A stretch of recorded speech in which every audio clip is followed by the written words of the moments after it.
السلام علیکم ورحمۃ اللہ وبرکاتہ۔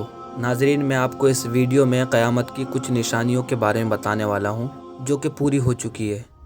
آئیے وہ سب نشانی اس ویڈیو میں جانتے ہیں۔ اس سے پہلے آپ سے گزارش ہے کہ ویڈیو کو آخر تک ضرور دیکھیں۔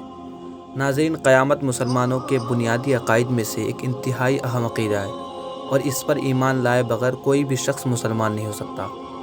قیامت کا وقت اللہ تعالیٰ نے تمام مسلمانوں سے مخفی رکھا ہے اور کوئی بھی یہ دعویٰ نہیں کر سکتا کہ قیامت کب آئے گی، لیکن نبی پاک صلی اللہ تعالیٰ علیہ وسلم نے مسلمانوں کو بخشش کا موقع دیتے ہوئے کچھ نشانیاں بتائی ہے۔ جب یہ واقعات پیش آ جائے تو سمجھ لینا کہ قیامت بہت نزدیک آ چکی ہے۔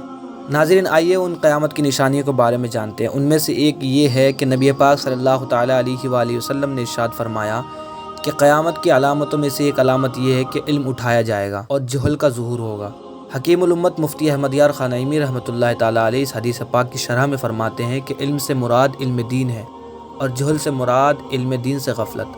آج یہ علامت شروع ہو چکی ہے۔ دنیاوی علوم بہت ترقی پر ہے مگر علوم تفسیر، علوم قرآن کم رہ گئے ہیں۔ مسلمانوں نے علم دین سیکھنا قریباً چھوڑ دیا ہے اور یہ سب کچھ اس پیش گوئی کا ظہور ہے۔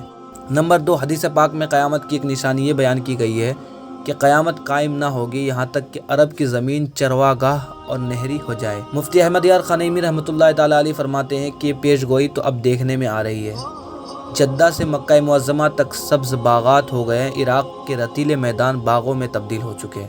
اور نمبر 3، وقت میں برکت نہ ہوگی۔ حضرت انس رضی اللہ تعالیٰ عنہ سے روایت ہے کہ رسول پاک صلی اللہ علیہ وسلم نے ارشاد فرمایا، قیامت اس وقت تک قائم نہ ہوگی حتیٰ کہ زمانہ جلد جلد گزرے گا۔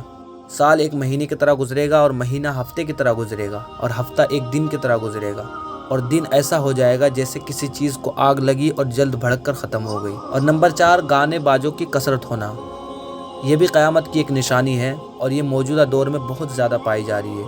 اور نمبر 5، قیامت کی نشانی یہ ہے کہ انسان اپنے دوست احباب سے میل جول رکھے گا اور باپ سے جدائی۔